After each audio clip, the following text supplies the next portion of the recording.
Hey y'all, iRick Sky here, and I want to talk about how to negotiate the best price for a new car. Now there's a lot of strategies that people use. My strategy may not be the best, you may have a better idea, but this is how I do it. Now first of all, and this is something that anyone should do, they should do their research online before going to the car dealership, because a lot of times it's easy to get sold on something. So do your research online, go to the various vehicle manufacturer websites, find the vehicles you like, and then go to sites like YouTube, etc., and research that particular vehicle. Know what you want before you go to the dealership. Now I wouldn't narrow it down to one vehicle, because then your options are going to be more limited. I would say get at least 2 vehicles that you know that you like. That way you can better enable yourself to hopefully get an even better deal with the vehicle. So what I like to do, for example, let's say I'm looking for an SUV, a small sport utility vehicle. Actually, I guess they may even call it a crossover. It's kind of a car. It's a little bit bigger than a car, but it's not as big as an SUV. So what I would do is pick 2 models. I would pick the smaller one and then the one that's a little bit larger. That's assuming that, you know, that this particular vehicle has something that's similar in a larger size. And maybe it's not size. Maybe it's maybe they're the same vehicle, but maybe they've got a different branding for whatever reason, and one's more expensive. You know, always go in with 2 options. That way when you're driving them, you can honestly exhibit a state of confusion within your mind. If you're married, it makes it even more fun, because if you're married, what you can do is that, you know, you can go and drive whatever vehicles, but then play the game that, oh, I've got to get my significant other's approval before I move forward. And that approval can work to your advantage, because, for example, if I test drove 2 vehicles, one at a lower price point, one at a significantly higher price point, but I knew the one at the significantly higher price point could be obtained in a more base model package for around the same price, then that keeps my options open. So ultimately, I'm going to go after, when I'm out there by myself, I'm going to go after the less expensive option. You know, that's going to be the one that I communicate that I really like. And when I leave that lot, I leave and say, well, you know, I've got to get my spouse's opinion and see what she thinks about this before I buy one or the other. You know, if it was up to me, this is the one I would get, and that needs to be the less expensive option. Now, once my spouse comes into the play, and again, we're going to do another scenario where a spouse isn't involved, but once my spouse comes into play, then what I do, go out on a test drive, and then, you know, she completely throws down the idea of going with a less expensive, smaller vehicle. So that means for the salesperson that they can no longer sell that less expensive vehicle. Now keep in mind, for the less expensive vehicle, I'd already, before I brought my spouse in, I'd already sat down with the salesman, done the entire salesman dance, got to their lowest number. Well, what I felt was likely their lowest number after a lot of haggling. So I'd already bumped that down, and I already knew what my credit score was. There's some great apps out there. One is Credit Karma, creditkarma.com. Great way to find what your credit score likely is. That way when you go into the dealership, typically what they're going to do is pull a credit score that's probably not as good as you actually deserve. So keep that in mind. You know what your buying power is, know what your options are. So back to this. So with the spouse coming into play, she drives both, and she totally shoots down the less expensive vehicle. The less expensive vehicle that I'd already sat down with the salespeople and was completely ready to buy. And that's a bummer, because now they know that sale's not going to happen. So the only way they can make that sale happen is to somehow reduce the larger, more expensive vehicle to a price point that's palatable. So that's where I go with this. So, you know, then I'm on the larger vehicle, and I know that the larger vehicle that I happened to pick was a base model. You know, because that particular vehicle is out of my price range. But you know, what I'm creating is the false perception that, well, since it's out of my price range, I chose the base model. And then you take it to the next level with the salespeople. So you know that they know already that they're not going to sell you that smaller vehicle because your spouse shot it down. But they also know that if we're going to make a sale, they're going to have to significantly discount that larger vehicle. So once you hit that point in the game, then it becomes a matter of, and this is something that, you know, I'd already done my research. One thing that's cool about most dealerships nowadays is that you can go to their website, and most dealerships you can view their inventory, and a lot of them you can even see the window stickers. So you can know to the T which features are available on each model out there. So try to find the model that's kind of got some obscure things. You know, it could be something as obscure as, for example, in this crossover SUV example I was providing, something as simple as a button on the back tailgate when it lifts up that you can push a button for it to go down automatically.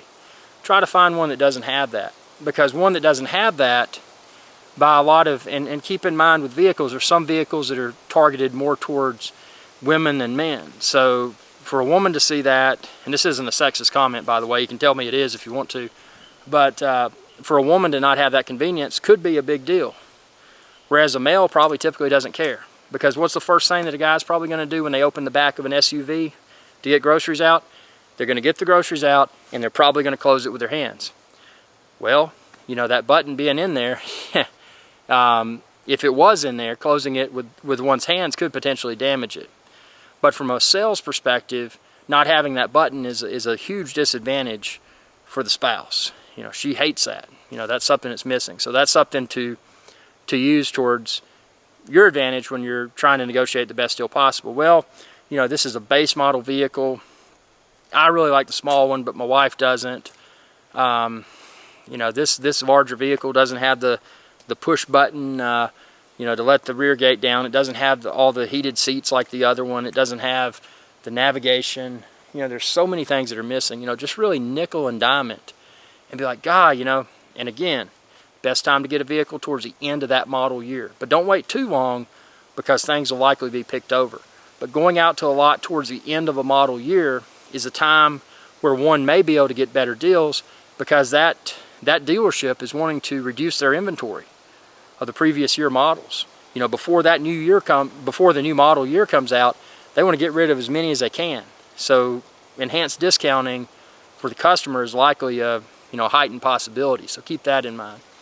You know, keep that in mind when you're haggling, because you know the first offer that a dealership makes is often not anywhere close to as good as the offer should be, because they know that a lot of people are impatient buyers, and one of the sales tactics is frequently, you know, making that buyer feel good. Oh, they're making the right decision. You know, dealerships may say something along the lines of, you know, this is our rock bottom price. When they say that, it likely never is, because there's always room for more discounts. You know, keep in mind, if you have, maybe you're in the military, maybe you work for a certain company, a lot of those things may entitle to someone to a greater discount. You know, don't assume that as far as financing is concerned, if you're planning to finance a vehicle, don't assume rather that financing is only available through the dealership. There's a lot of websites that one can go to and find you know, what their financing options may be. You know, based upon one's credit score, that dictates how good of a financing option that dealership may be able to offer, or how good of a financing option a third party may be able to offer. Because it may be easy to just get the financing ahead of time when you know what your buying power is, have that, and then when you go to the dealership, you basically write them a check because you brought your own financing, and you'll be paying your own third-party financial institution. So, you know, there's a lot of ways to really get a good deal. And the one thing that a lot of people fail to realize is that just because a monthly payment is low doesn't mean the vehicle is cheap. Because a lot of times people will say, you know, let's just give an example. Here's a 10% APR for 72. That's a lot of interest versus a 0 or a 1.9% APR. You know, so make sure that you're getting a very low APR, because otherwise what that means is that, let's just say on a 72-month financing option for a vehicle, if someone had a very high interest rate, throughout those 72 months of payments, you know, if you look at what the actual principal price of the vehicle is versus the financing charge, someone that has, say, a 15% for 72 APR, which in today's world would likely be really bad, versus someone that has a 1% or 0, the comparison there, when you look at it on paper to the financing charges throughout the life of that purchase, 72 months, if someone only made the minimum payments, the amount that someone would pay with that greater APR would be a lot more than someone with that lower APR, that 1% or 1.9 or 0 or whatever. So, if you see a deal online or on TV or wherever on the internet where a dealership is offering 0% for 60 or 72 months, that could be a good opportunity. But again, that's another trick, because when dealerships offer those 0% APRs, they're assuming that the customer is going to come in and be blinded by the fact that, oh man, I can get this vehicle and I'm paying 0% financing charge. I'm paying 0%. So what often happens, those dealerships often charge a premium for the vehicle, because when the customer walks in, the customer falsely assumes that just because there's 0% APR, they're getting a great deal. Sure, it could still be a good deal, but there's still room to haggle. So if you walk in and there's a 0% APR, definitely that's a good excuse to go to the dealership if you're looking for a new vehicle. But again, do your due diligence. Know what you like. Have a few models in mind. Be ready to haggle, because when I get a good deal on a vehicle, there's a few things that must occur. Number one, I need to get one of the vehicles that I'd previously identified as being something I would drive. I always know before I go to the lot, before I interact with any salesperson, what I like and what I don't like. That's a mistake a lot of people make. Salespeople sell people, and sometimes they sell people on stuff they don't really want. So know ahead of time that, option A, B, C, D, however many options you want to have, in your mind would be acceptable. That way, if you do end up purchasing one of those options, you know that what you got was what you wanted. You weren't convinced that you wanted something. Now, there may be situations where someone is sold on something and they actually didn't realize it existed and they sincerely like it, but that's a rarity. Because a lot of times people get sold, it's like, man, I got a good deal. A few weeks later, they're like, I didn't want this. And then they get really upset. So always make sure when I buy something that's something up front that I knew was a vehicle that I would want to drive for a few years. Always drive for a few years and then trade, because once you hit a certain point with the vehicle, all vehicles are depreciating assets for the most part, unless you're dealing with collectible cars. But typically once a vehicle hits a certain point, the trade-in value really goes into the gutter. So that's something else to take into account is trade-in value when you're looking at these vehicles. If it's something you plan to trade frequently, that may be something that you use to better evaluate which vehicles you may be interested in.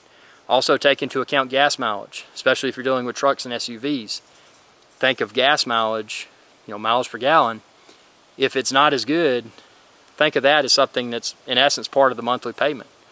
Because if you're buying more gas, that's more money out of pocket, whether it's going to a financial institution to finance a vehicle, or whether it's going to a gas station. It's still money out of one's pocket that's paying for that vehicle, for the use of that vehicle. So, keep that in mind. There's so many tricks, and for someone to say that I'm an expert with how to negotiate the best deal on a car, that could potentially be an inaccurate statement, because I don't think I'm an expert. But what I know is that every time I negotiate a deal, I get the best deal possible. Back to the car lot dance. If you're ever in a situation where you know that they're starting to bend, you see the salespeople, they're starting to get a little bit frazzled, because they know it's either a make or break deal. Sometimes you just got to walk out of there. And there's always typically going to be this back and forth between sales manager and customer and customer's salesperson. There's a way to avoid that, and it's called walking off the lot. So, if you've hit a point to where it's like back and forth, and say, well, start to walk off, more than likely what will happen, they'll probably come to you. Even if they don't come to you right then, they'll probably call you and they'll say, well, what will it take to make this work? And already you should have that number in your mind. That that APR, if you've done that part and you got to where you want to be with the APR, you feel that's acceptable. You feel that the price is almost acceptable, but there's still some wiggle room. Walk away and see if they come after you, see if they call back. And if they do, just be prepared to shoot them a number. Say, hey, you know, I want this price for the vehicle because I want my monthly payments to be X amount. There's nothing wrong with doing that, because whether a salesperson makes a huge amount off of a sale or a modest amount, they're still selling another vehicle. And it varies among car dealerships. Some car dealerships, employees, the salespeople are awarded for the number of vehicles they sell. You know, those are bragging rights. So in theory, if someone happened to get rid of a late year model and maybe they didn't sell it for that much of a profit, they still sold it.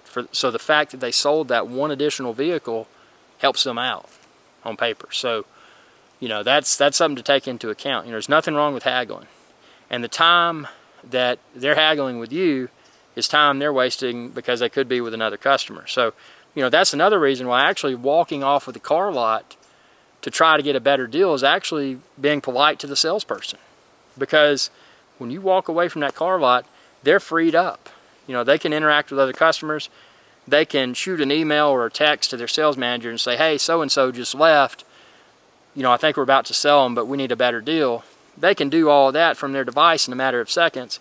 They can sell other vehicles to other customers, and then they can get back to you when their sales manager gets back and says, hey, I can go lower. So there's nothing wrong with doing that. You know, it's not being rude. There's a lot of people that are afraid to walk off of a car lot because they think, oh, that makes me look rude and unappreciative. You know, I don't appreciate that person's time. Actually, it's being polite, again, because you're giving them more time to interact with other customers. So I hope this video was of value. Again, and I reiterate this, I am not an expert, but what I do know is what's a good deal and what's not. And I know that there's so many tactics that people can use, but especially if you're a husband and wife team that, you know, you're buying a vehicle, you know, she can nitpick from her perspective and you can nitpick from your perspective. And that makes it even more, makes the buyer typically more capable of securing a better deal from the salesperson. So I hope this video is of value. I know it was long-winded. Be sure to subscribe, youtube.com/iRicksGuy, and share this with others too. Y'all have a good day. Hey y'all, iRicksGuy here. If you enjoyed this video, please be sure to subscribe, like, and share. It's viewers like you that enable my channel to continue to grow. Thank you.